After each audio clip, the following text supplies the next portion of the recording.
में शिक्षा के विकास हेतु सर्वप्रथम 1813 में चार्टर एक्ट में 1 लाख रुपए की व्यवस्था की गई। 1835 ईस्वी में लॉर्ड मैकाले की सहायता से शिक्षा नीति का निर्धारण किया गया और चार्ल्स वुड की सहायता से इस नीति को लागू किया गया। इसके साथ ही शिक्षा विभाग का गठन भी किया गया।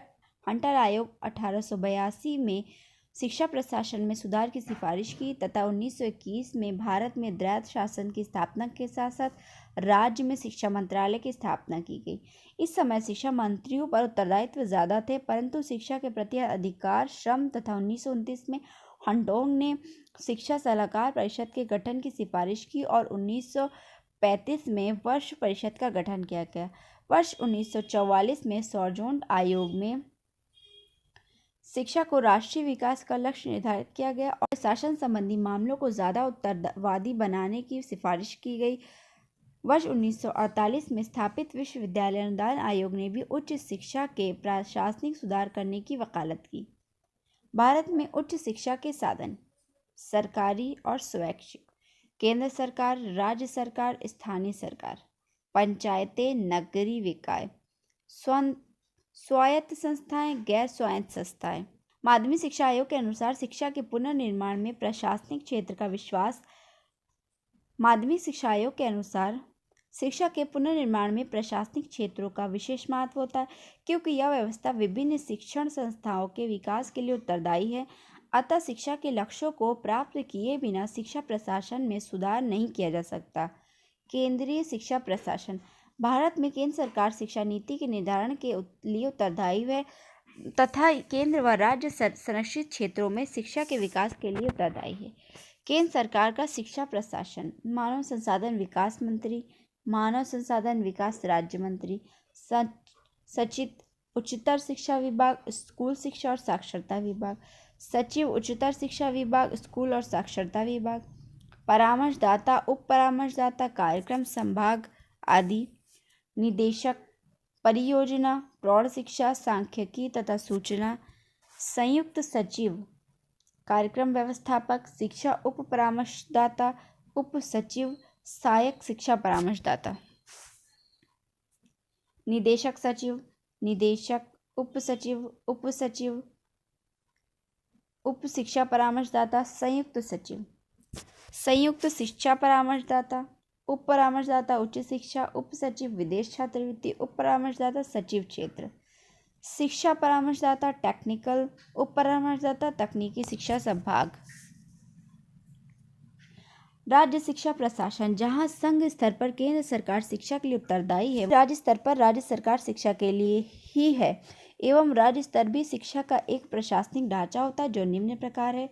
शिक्षा मंत्री, शिक्षा सचिव, अतिरिक्त शिक्षा सचिव, सह शिक्षा सचिव, अतिरिक्त शिक्षा संचालक, सह संचालक शिक्षा, जिला विद्यालय निरीक्षक, उप शिक्षा मंत्री, संयुक्त शिक्षा सचिव, उप शिक्षा सचिव, संचालक शिक्षा, शिक्षा उप संचालक, क्षेत्रीय शिक्षा संचालक, विद्यालय उप निरीक्षक। स्थानीय स्तर पर शिक्षा प्रशासन। नगरों तथा ग्रामों में शिक्षा व्यवस्था के लिए स्थानीय संस्थाएं होती हैं जो शिक्षा के प्रति उत्तरदायी होती है। बड़े नगरों में नगर निगम स्थापित किए जाते हैं। इन नगर निगमों में एक शिक्षा अधिकारी नियुक्त किया जाता है। यह शिक्षा अधिकारी मुख्य नगर अधिकारी और मेयर के नियंत्रण में कार्य करता है। स्थानीय स्तर पर शिक्षा प्रशासन। जिला परिषद, नगर पालिका, उप निरीक्षक, सैन्य उप निरीक्षक, पंचायत समिति, शिक्षा अध्यक्ष, मान्यता प्राप्त स्कूलों के लिए सह उप निरीक्षक। छोटे नगरों में नगर पालिकाएं होती हैं। नगर पालिका में एक शिक्षा अधिकारी होता है जो कि अध्यक्ष के अधीन कार्य करता है तथा उच्च प्राथमिक शिक्षा तक का प्रशासन अब जिला परिषदों के नियंत्रण में है। शिक्षा प्रशासन की समस्याएं। कार्य करने में कठिनाई, उदासीनता, अपव्ययता, असंतुलन, प्रजातांत्रिक मूल्यों की अवहेलना। शिक्षा प्रशासन की समस्याओं को दूर करने के लिए सुझाव। विभिन्न मंत्रालयों से चलने वाले शिक्षा संबंधी कार्य के लिए शिक्षा मंत्री की अध्यक्षता में एक परिषद का गठन किया जाए। शिक्षा निदेशक को शिक्षा उप सचिव का पद प्रदान कर देना चाहिए। शिक्षा की नीतियों को निर्धारित करने के लिए शिक्षा निदेशक के नेतृत्व में माध्यमिक शिक्षा परिषद का गठन किया जाए। विद्यालय निरीक्षक को शिक्षा के प्रति जागृति पैदा करनी चाहिए। भारत की शिक्षा समस्याओं का अध्ययन केंद्रीय शिक्षा सलाहकार परिषद करे और अपनी सिफारिश प्रस्तुत करे। भारत में शिक्षा प्रशासन के लिए कोठारी आयोग की सिफारिशें। राज्य स्तर पर शिक्षा परिषद का गठन किया जाए जो मंत्रालय के कार्य का मूल्यांकन करे। शिक्षा मंत्रालय में राज्य के शिक्षा विभाग से 50% पद पदोन्नति से भर जाए। भारतीय शिक्षा सेवा का गठन किया जाए। राज्य में राज्य शिक्षा सेवा का गठन किया जाए। गैर राजपत्रित के लिए सेवाकालीन पाठ्यक्रम चलाया जाए। कोठारी आयोग द्वारा प्रस्तुत शिक्षालय प्रशासनिक तंत्र का ढांचा। कोठारी आयोग द्वारा प्रस्तुत शिक्षालय प्रशासनिक तंत्र का ढांचा। शिक्षा मंत्रालय, state board of school education, evaluation organisation, जिला शिक्षा कार्यालय, ब्लॉक शिक्षा कार्यालय, ब्लॉक विद्यालय समिति, हायर सेकेंडरी कमेटी, परीक्षा कमेटी, जिला विद्यालय परिषद आदि। केंद्र व राज्य स्तर पर शिक्षा के लिए प्रभावी कानून बनाया जाए और शिक्षा की पुनर्व्यवस्था की जाए। शिक्षा के लिए प्रभावी प्रणाली का विकास किया जाना चाहिए। स्कूली शिक्षा राज्य व स्थानीय निकायों की भागीदारी में, उच्च शिक्षा केंद्र व राज्य की भागीदारी में हो। जिला स्कूल बोर्ड की स्थापना की जाए। शिक्षा की सुविधाएं प्रदान करना राज्यों का उत्तरदायित्व है।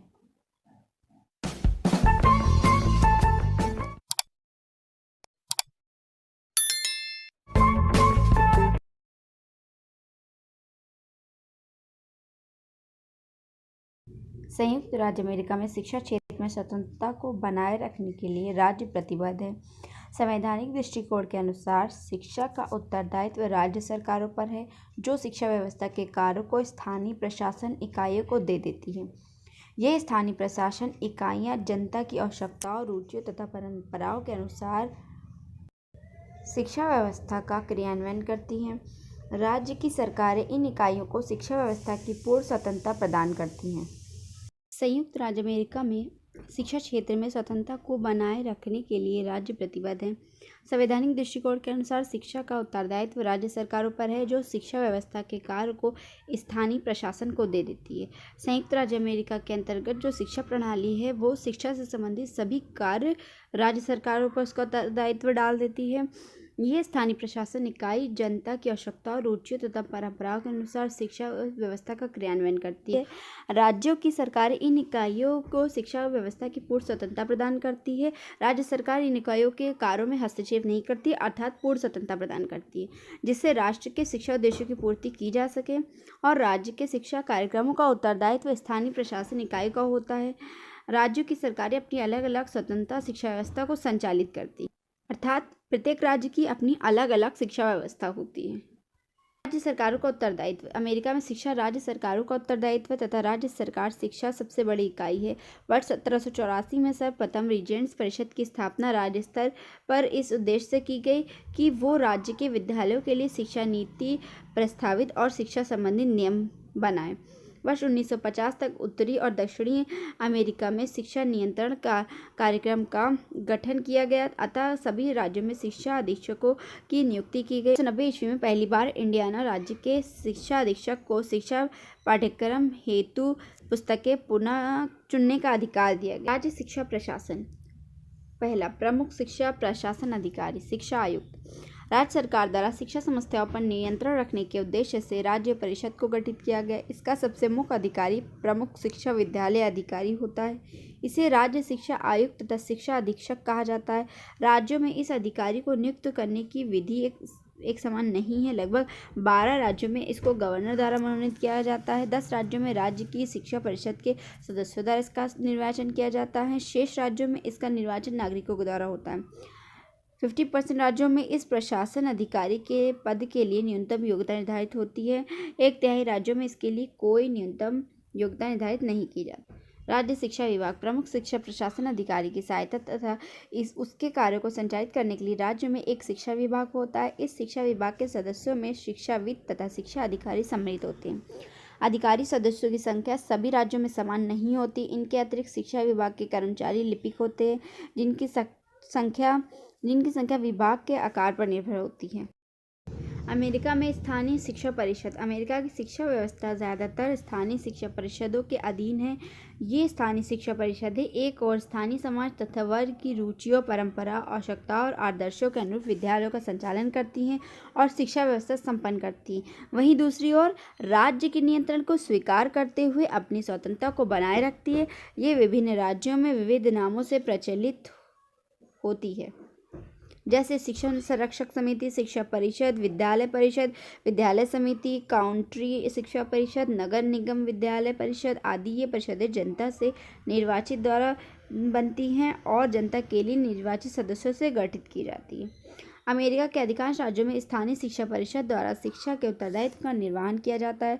फिर भी कुछ राज्यों में स्थानीय शिक्षा परिषदें न होकर शिक्षा प्रशासन की निम्न इकाई पाई जाती है: काउंटी परिषद व्यवस्था, नगर शिक्षा परिषद, जनपदीय शिक्षा परिषद, नगर विद्यालयों का गठन, शिक्षा नगर व्यवस्था, शिक्षा जनपद, शिक्षा प्रशासन इकाई।